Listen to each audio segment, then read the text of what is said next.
प्रिय विद्यार्थियों, मैं डॉक्टर प्रभा शर्मा, सह आचार्य भूगोल, राजकीय कला महाविद्यालय कोटा, आपको कोटा विश्वविद्यालय कोटा की बीए पार्ट सेकंड का राजस्थान का भूगोल अपन पढ़ेंगे, ज्योग्राफी ऑफ राजस्थान। ये सेकंड पेपर है, बीए पार्ट सेकंड का ये पेपर सेकंड है, ज्योग्राफी ऑफ राजस्थान।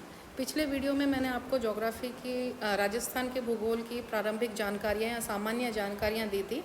आज अपन राजस्थान के भौतिक विभागों के बारे में पढ़ेंगे। तो राजस्थान के भौतिक विभागों को मैं आपको मानचित्र के द्वारा समझाती हूँ।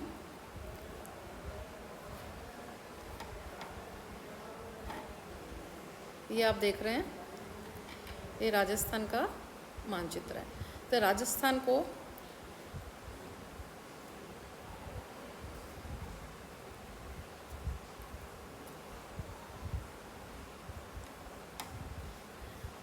ये देखिए, राजस्थान को मुख्यतः 4 भौतिक भागों में बांटा गया है।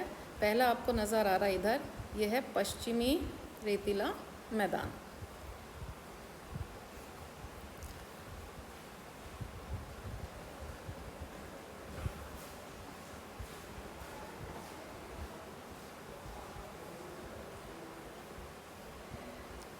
पश्चिमी रेतीला मैदान।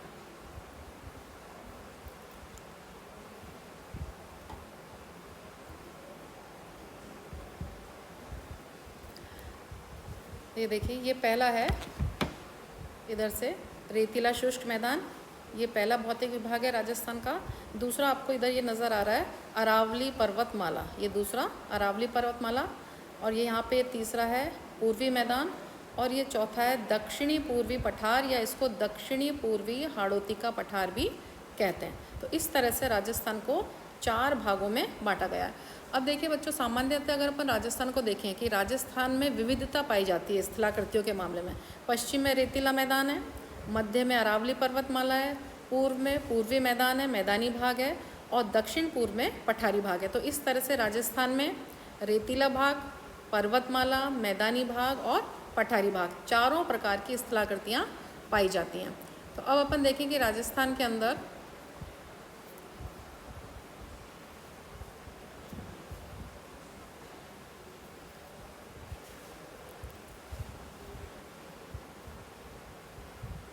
राजस्थान को अगर इस तरह से मैं आपको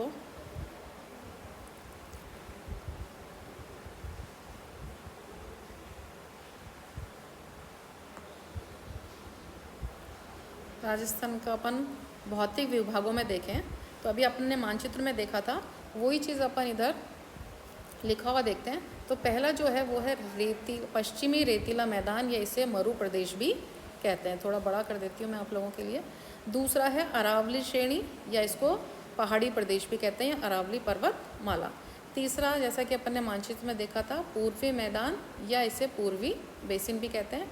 और चौथा है दक्षिणी पूर्वी पठार, या इसे दक्षिणी पूर्वी हाड़ौती का पठार भी कहते हैं। तो इस तरह से राजस्थान की स्थलाकृतियों में एक तरफ तो हो गई रेतीला मैदान, फिर हो गई पर्वतमाला, फिर हो गई मैदानी भाग, और चौथा हो गया पठारी भाग। तो इस तरह से राजस्थान के अंदर चारों प्रकार की स्थलाकृतियाँ पाई जाती हैं। अब अपन एक एक करके मैं आपको एक एक का विभाजन बताऊंगी। सबसे पहले रेतीला मैदान अगर अपन देखते हैं तो रेतीला मैदान वापस से पुनः 2 भागों में विभाजित है। पहला रेतीला शुष्क मैदान और दूसरा है अर्ध शुष्क मैदान। और जो शुष्क मैदान है वो पुनः 2 भागों में विभाजित है, बालू का स्तूप युक्त प्रदेश या बालू का स्तूप युक्त मरु प्रदेश, और दूसरा है बालू का स्तूप मुक्त। एक है युक्त और दूसरा है मुक्त। युक्त मतलब जिसमें बालू का स्तूप पाए जाते हैं, और दूसरा है बालू का स्तूप मुक्त, जिसमें बालू का स्तूप नहीं पाए जाते। अभी मानचित्र में मैं आपको दोबारा दिखाऊंगी, उससे पहले अपन विभाजन देख लेते हैं। दूसरा रेतीले मैदान का विभाजन है अर्ध शुष्क मैदान। अर्ध शुष्क मैदान को राजस्थान का बांगड़ प्रदेश भी कहते हैं। वापस पुनः ये 4 भागों में विभाजित है। इधर देखिए, पहला है लूनी बेसिन, जहाँ पे लूनी नदी बहती है। दूसरा है शेखावाटी बेसिन, तीसरा नागौरी उच्च प्रदेश, और चौथा है घग्गर प्रदेश। इसके बाद दूसरा जो राजस्थान का विभाजन है प्राकृतिक प्रदेश का या भौतिक प्रदेश का, वो है अरावली श्रेणी व पहाड़ी प्रदेश। वापस अरावली श्रेणी या पहाड़ी प्रदेश 4 भागों में विभाजित है। सबसे पहले जो उत्तर पूर्वी भाग है अरावली का, उसे कहते हैं उत्तर पूर्वी अरावली प्रदेश। दूसरा जो है वो है मध्य अरावली या इसे जयपुर खंड भी कहते हैं। तीसरा है उसे उदयपुर खंड या भोराट का पठार या मेवाड़ चट्टानी प्रदेश भी कहते हैं। और उसके बाद अंत में चौथा है दक्षिणी अरावली या इसे आबू खंड भी कहते हैं। तो इस तरह से ये 4 हुए अरावली श्रेणी व पहाड़ी प्रदेश के 4 विभाजन।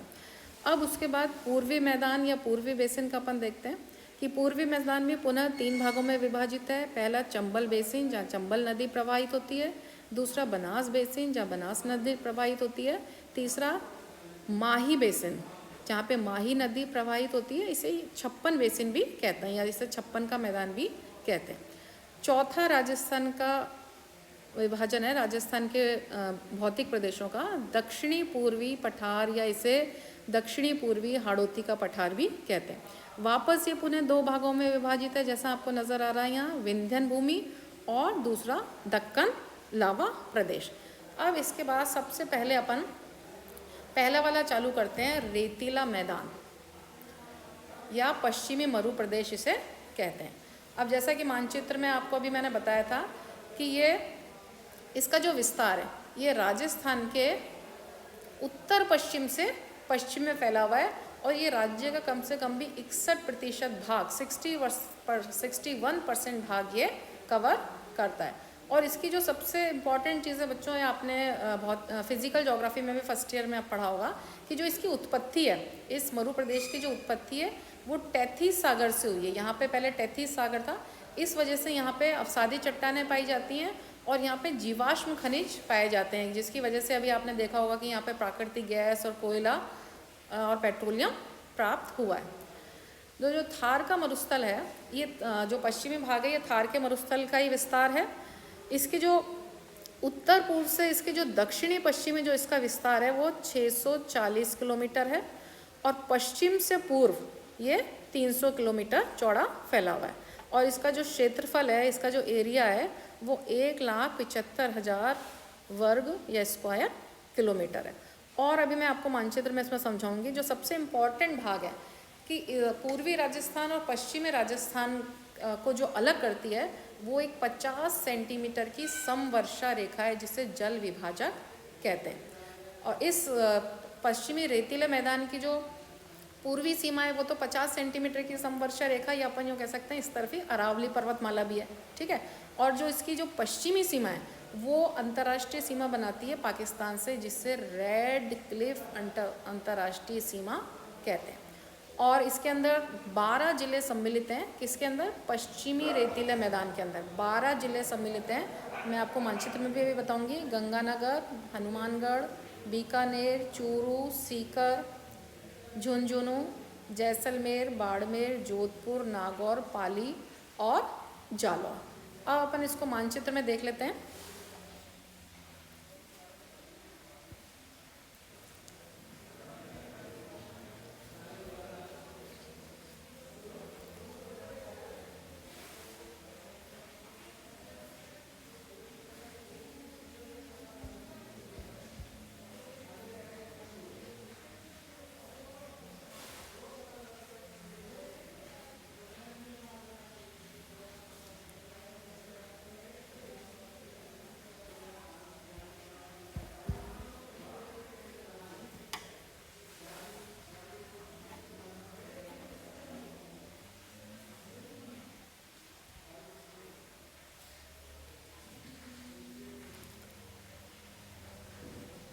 ये देखिए मानचित्र में पहले भी मैंने आपको बताया था, ये पहला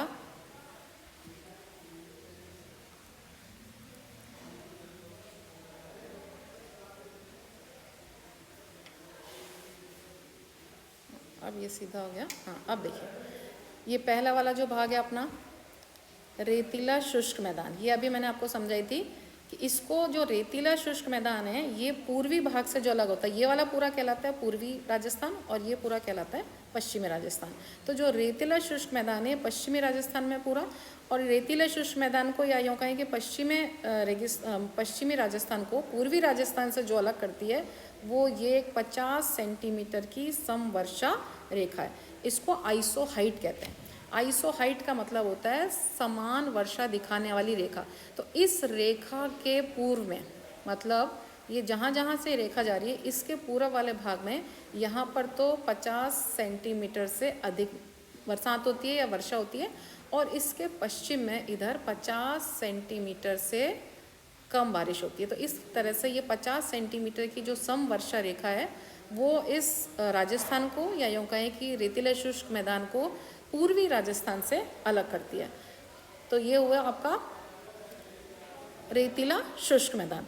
अब रेतीले शुष्क मैदान के बाद दूसरा मैंने आपको विभाजन बताया अरावली पर्वतमाला, तीसरा मैंने आपका बताया पूर्वी मैदान, और चौथा बताया दक्षिणी पूर्वी पठार या दक्षिणी पूर्वी हाड़ौती का पठार।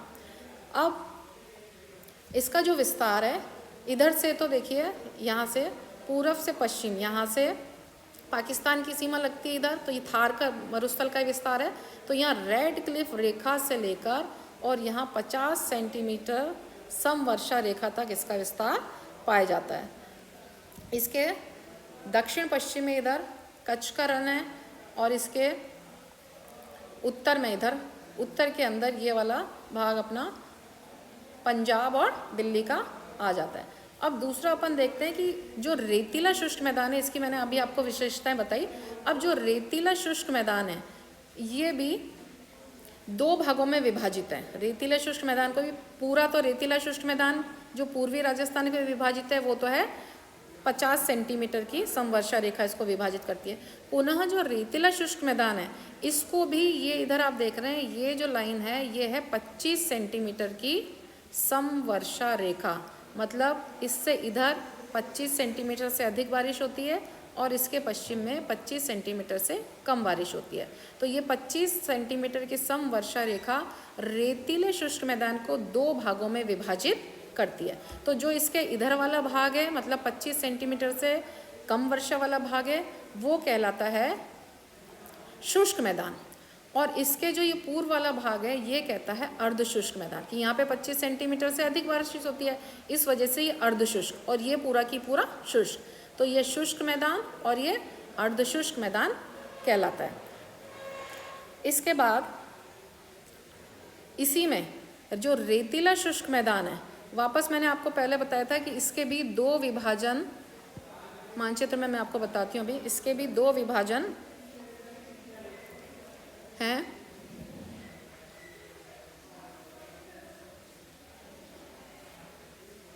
इसके भी दो विभाजन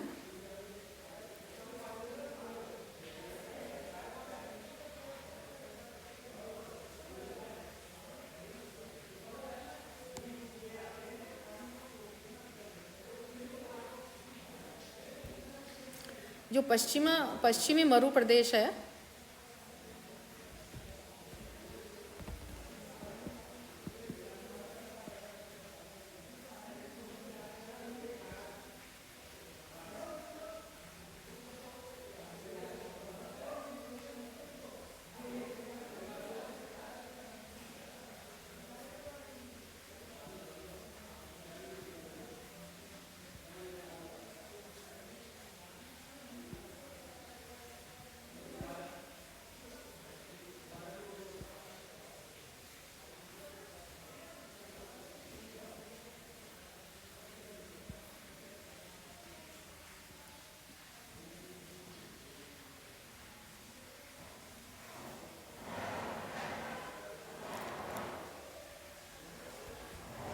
ये देखें अपन कि ये जो पश्चिमी रेतीला शुष्क मैदान है इसके भी दो विभाजन किए हुए हैं। पहले मैंने आपको समझाया था, ये एक है, ये वाला जो एरिया कहलाता है इसका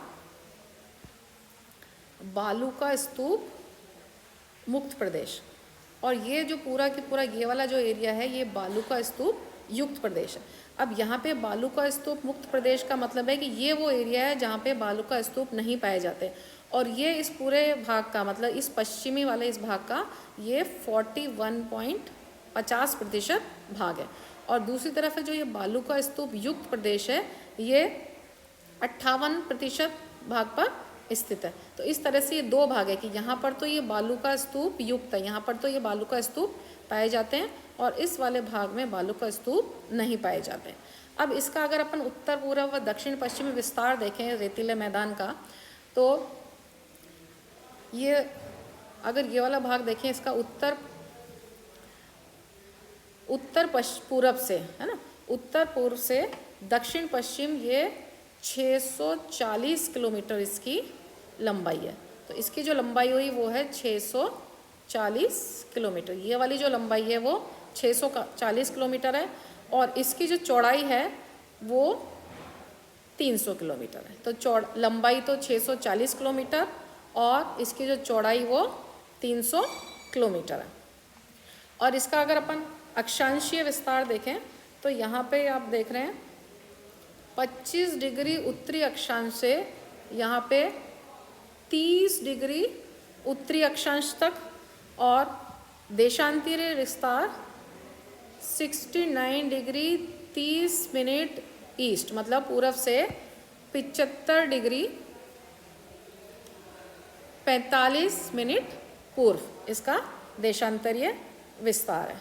तो इस तरह से ये हुआ अपना रेतीला शुष्क मैदान।